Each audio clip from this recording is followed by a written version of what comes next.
Hello, welcome to Winter Disco Tabletop Gaming. In this video, we're going to be checking out what's coming next weekend for Games Workshop. That's right, all the pre-orders. We got vampires, we got a giant robot, we got some other bits and pieces, so let's just jump straight in. So first up, we've got the Crimson Court for Warhammer Underworld. 4 very funky vampires. I love the design. They're all very hair vampires, as we've seen with the rest of the range for the Soul Blight Gravelords. It's all about the hair. Yeah, I mean, the model design for this are really cool. I'm definitely coming around to the armor. Even in the early iterations of it, like 90s, early 2000s, I just not a fan. Just not a fan, but I'm coming around to it. I'm liking it. I think the paint jobs have a big impact on the armor itself. And I'm going to do a big review of the Soul Blight and the vampires at some point soon in the next couple of weeks. All the models that have come out, and just talk about that and the design choices and the design aesthetic in general. But yeah, I'm coming around to it. I think this is really cool. They are their own individual models. They all have their own personality, but due to the armor, some of the paint jobs and various other elements, they're very much joined together, particularly down to little things like the little, I guess, gem amulets that simulate blood drops on all the different models. Very subtle touches, but kind of cues them all together. So yeah, that's coming out next week, Crimson Court. And of course, you're going to get like 60 cards in there, cards that are specific to that warband, and then some other cards as well that you can use for any warband. But it's good to see some cool vampire models, and I love the integration of the bases here. I've always loved that about Warhammer Underworlds. So we've also got the new Warhammer Underworlds 2-player starter set. So you can get 2 warbands in there and 2 decks, and that's it. You don't get all the extra cards that you would normally get in a starter set. So the warbands themselves, we have Dreper's War Creepers, sorry, let's pronounce that again. Dreper's Wraith Creepers and the Storm of Celestus. So the Wraith Creepers, these are the easy to build kits that you can get. They just repurpose the models, which is fine. I think that works for this kind of release. And then we've got the Stormcast Eternal. So models we've seen before, nothing too difficult, but it is a good entry-level version of Warhammer Underworlds without the complexity. You have the 2 decks, and you learn how to play.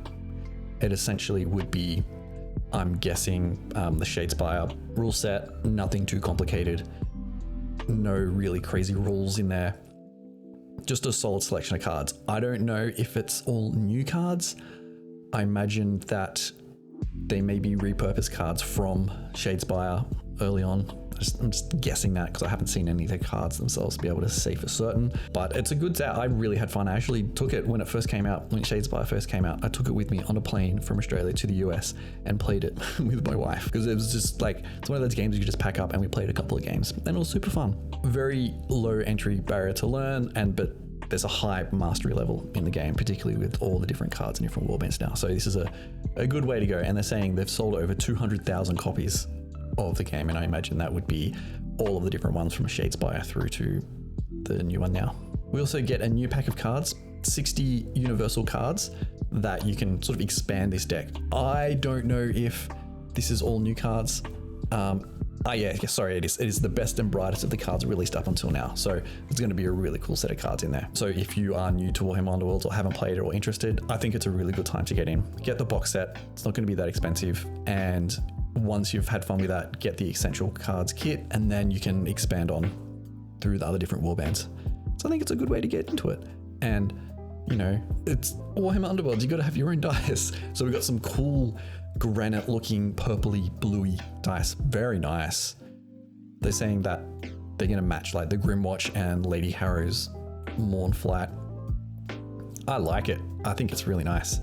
So you can get those dice as well. And of course, we have Warhammer Underworlds Online.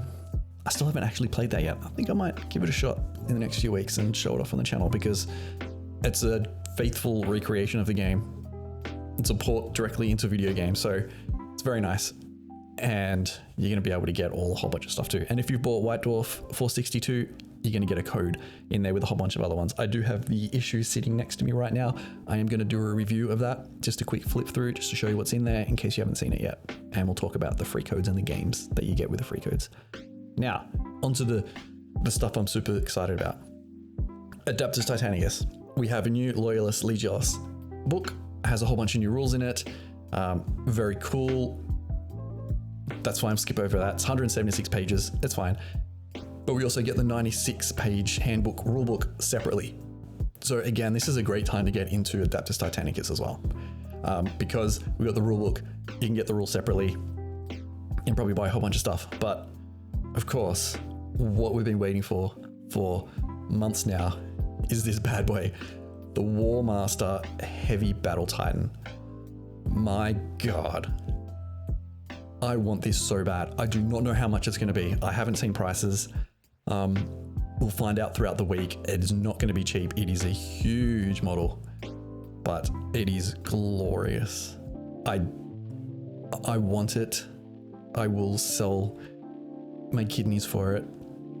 It looks amazing. And we also get a look at the size of it. So just looking at the screen on my screen, depending on what screen you're looking at, the knight there is almost about real size, probably a little bit bigger. So this model itself is, I don't even have a measuring stick to measure it. Actually, I do. Let's see me doing it. Yeah, so this model on my screen is about 3 inches tall.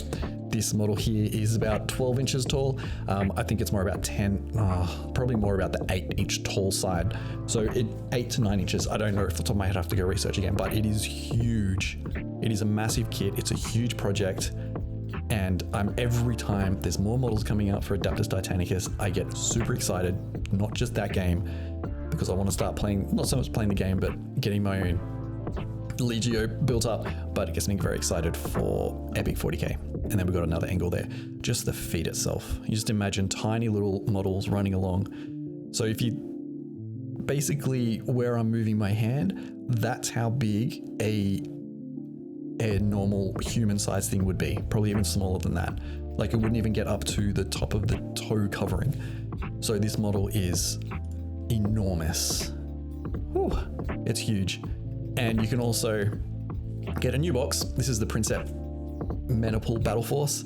It's got some Battle and Scout Titans and 2 Warlord Titans, I believe. I can't remember all the Titan names, but you know, you're going to get 5 models in that. Don't know what the price it is. Hopefully it'll be cheaper. I'll do a breakdown of that because I know a few people watching the channel do like Adeptus Titanicus, and I definitely see why. The models are freaking amazing, and the idea of just walking around with these giant models is just very enticing. So yeah, I'll probably do a breakdown once we get the price for that, because you can get all these individually to some degree. And of course you got some new transfers, which is very nice. You get Loyalist ones and then some traitor ones. Damn traitors. Okay, enough Adeptus Titanicus. We've also got Blood Bowl. We have the new Death Zone companion, a whole bunch of new rules. It's a whole bunch of new different conditions. Oh, I'm getting a bit of a sore throat, so I'm getting all my words tumbled up. We also have the new Spike issue 12. It's a whole bunch of stuff in that one. You get that as the official rules as well, be coming out in Japan. There you go. And we also get the Black Orc and Imperial Nobility teams separately that have come in the 2nd edition box set. So we have prices for that. But when I have prices of that, I'll do a breakdown of the box just so we can see how much you actually save when you buy the box. Obviously, it's going to be around the 30 to 40% saving mark when you buy a box. That's the theme that I've seen throughout doing all the breakdown videos. So you can get these 2 separately, which is very nice, and they come with a couple of balls and some tokens. We also get the dice and the cards. So if you buy the team, you probably want to get those as well, simply because, you know, it's cool. And also the star players. We got Griff Oberwald and Varagulchua. Bit of a mouthful. Varagulchua. Yeah, so we get those individually. So again, the fact that you buy these individually now, they're probably going to be like 50 to 60 Australian, maybe around like 40, between 40 and 60 Australian. Getting the box set for 2nd edition Blood Bowl is looking more and more nicer. You're going to get a massive saving there. So I'm interested to see what that is. And we've also got some pictures that come, I believe these pictures come in the original box, or the 2nd edition. So you've got those cardboard ones with the dugouts. And of course you got the referees, the biased referees, an elf and a dwarf. They come in the 2nd edition box too, so separately. Again, models you can get. They're just cool looking models. I think you can do some cool conversions with them. And we have some books. We've got Alfarius, Head of the Hydra, obviously about Alfarius. The Lost and the Damned. I really enjoyed that book. Yeah, I do recommend it. It's a good time. It's all around the what do we call the walls of the capital, the Imperial Palace. But then there's also another B story following some humans that have been formed into a guard company, I guess, and their travels to the Imperial Palace. Yeah, it's really, I think it's really well done. Just the horrors of war, and you know, people that don't even make it to the war. It's a really good book. And we have a map of the Imperial Palace that is beautiful. I think this will be nice. This is a full color A2 size reproduction of the limited edition release of the Siege of Terra map. That's beautiful. I think the map is stunning. I love how even, what are we? We're like 2020, 38,000 years into the future, we are still making maps like this. I think it's just stunning, and I wish there was more maps like this made now. Like more artistic effort put into that, and the love and art put into map making, because I love map making. There's something about it. And we also get some more books, and that's it. So yeah, there you go. Some Blood Bowl. This, oops. I'm too excited. We got this one here, new warband for Underworlds, like just some cool models, new Underworlds game, and some dice, and of course some new books and the rulebook, and this bad boy. Oh my. Yep, I want it. That's it. I'm out. Let me know what you're excited for. Obviously this one. And if you haven't got this far, thank you for watching. Hit that like button so we can start getting this video shared around, and more of the other videos shared, because the channel is growing. I can see through the stats that we are starting to grow, getting more subs, more views, more and more names I'm recognizing from the comments. So thank you all for sticking around while the channel is all up and down, as like work's getting busy, and I was being a bit sick over the last couple of months, so it's all just starting to come back together now. So I'm excited for the future. So thank you for sticking around. So that's it. Like I said, I'm out. Thank you for watching, and I will see you in the next video.